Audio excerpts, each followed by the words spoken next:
हरिओम. योगदास श्री जयगणेश जोशी यांनी निरूपण केलेले निर्वाण उपनिषद मंत्र क्रमांक 72 निस्त्रे गुण्य स्वरूपानुसंघानम समयम भ्रांती हरणम. त्रिगुणरहित स्वरूपानुसार भ्रांतीशिवाय जीवन जगतात. 3 गोष्टी. निर्वाण योगी अनावश्यक भौतिक वस्तू जगतापासून दूर असतो.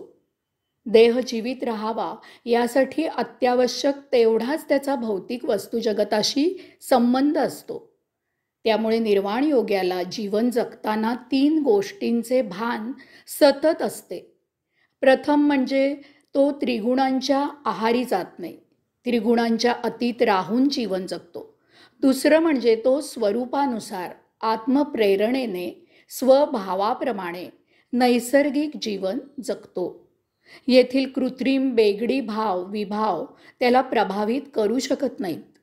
तिसरे म्हणजे तो भ्रामक समजुतीत जीवन जगत नाही, सहज साधे सरळ जीवन जगतो. त्रिगुणरहित निर्वाण योगी त्रिगुणांच्या आहारी जात नाही.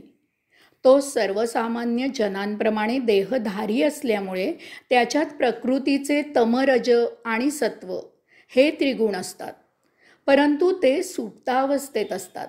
ते प्रकृतीजन्य त्रिगुण विष आहेत हे निर्वाण योग्याने जाणलेले असते. विष घेतले असता काय होते, विष घेतले असता काय होते याचे ज्ञान असल्यामुळे आपण कधीही चुकून सुद्धा विषाची चवही घेत नाही. याचप्रमाणे त्रिगुणांच्या प्रमादाचे चांगले ज्ञान असल्यामुळे निर्वाण योगी त्रिगुणांच्या वाटेला जात नाही. तो निर्गुणी राहून जीवन जगतो. त्रिगुण हे प्रकृतीचे आहेत. सूक्ष्म आत्मा जेव्हा माता योनीत प्रवेश करतो तेव्हा तो जीवात्मा निर्माण करतो. त्यावेळी आत्म्याचा पुनर्जन्म घेण्यात गतसंचित भोग संपुष्टात आणणे हा हेतू असल्यामुळे गतसंचित संपुष्टात येण्यासाठी आवश्यक असे गुणकर्म आत्मा जीवात्म्याला प्रदान करतो. त्यानंतर जीवात्मा स्वतः स्वभोवती देह निर्माण करतो. देह निर्माण झाल्यावर तो मातायोनीतून बाहेर येतो. त्याचा जन्म झाला असे आपण म्हणतो. जन्म झाल्यावर जीवन जगू लागल्यावर नंतर मेंदू कार्यान्वित झाल्यावर मेंदूच्या विचारांचे आविष्कार साचू लागतात. त्यामधून मन तयार होते. मन महामातब्बर असते. ते देहादी इंद्रियांचा ताबा घेते आणि जीवात्म्यापेक्षाही प्रबळ होते. पंच ज्ञानेंद्रियांकडून मिळालेल्या ज्ञानाने मेंदूकडून विश्लेषण होते आणि ते जीवात्म्यासाठी प्रक्षेपित केले जाते. अशा प्रक्षेपित केलेल्या महतीचे परस्पर हरण करून जीवात्म्याऐवजी मनच त्याला आणि देहादी इंद्रियांना सौख्य मिळेल अशा प्रकारे कर्मेंद्रियांकडून आचरण करून घेते. यामधून प्रकृतीचे खास असे तम रज आणि सत्व हे त्रिगुण तयार होतात. मनाच्या अतिप्रभावी अंमलबजावणीमुळे हे प्रकृतीचे त्रिगुण महाप्रबळ आणि महाप्रभावी होतात. मन स्वतःला आणि देहादी इंद्रियांना सौख्य वाटेल असेच आचरण करवून घेत असल्यामुळे मनाला देहादी इंद्रियांची साथ मिळते. मन त्रिगुणांच्या सहाय्याने देहादी इंद्रियांना भौतिक वस्तू जगतात गुंतवून ठेवते. जीवात्म्याची आत्मेच्छा निष्प्रभ होऊन मागे पडते. त्यामुळे सतत भोग निर्माण होतात. सर्व भोग उपभोगणे एका जन्मात शक्य होत नाही. त्यामुळे ते संचित होतात आणि जीव जन्म मरणाच्या फेऱ्यात अडकतो.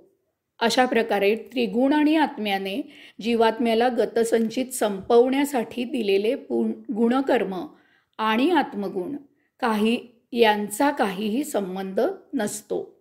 गुणकर्म हे गतसंचित संपवण्यासाठी असतात.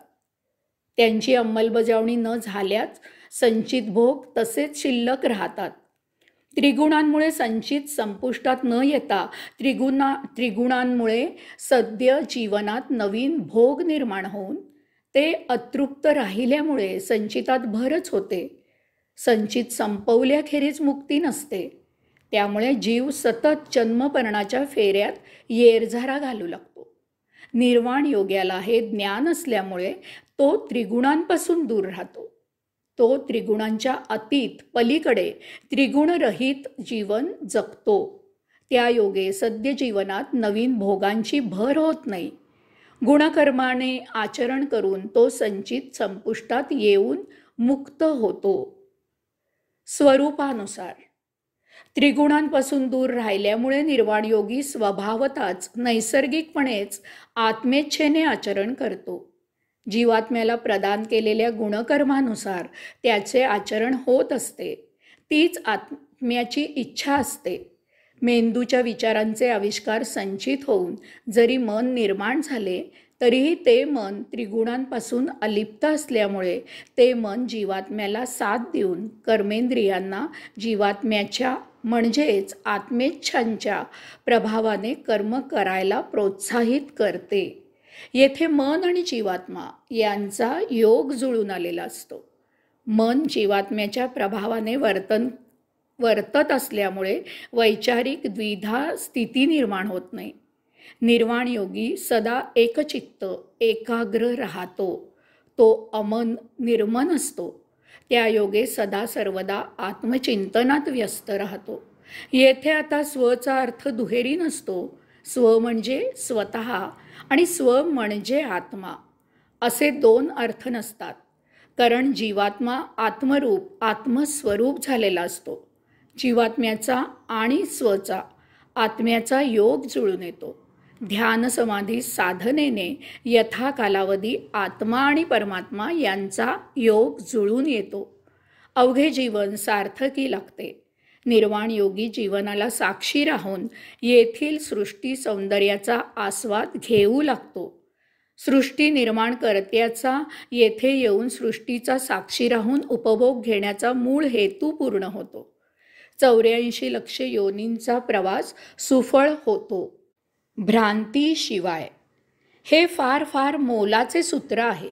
आपल्याला नित्य जीवनात अतिउपयुक्त सूत्र आहे. त्रिगुणरहित स्वरूपानुसार वर्तन करत असलेला निर्वाणयोगी भ्रांतीशिवाय आचरण करतो.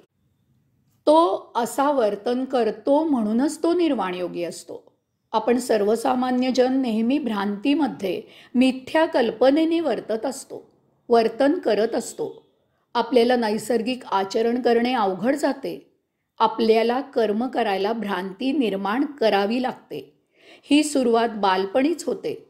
आई आपल्याला मम्मम भरवत असते. आपण त्रास देत असतो. ती बिचारी हतबल होते आणि आपल्याला सांगते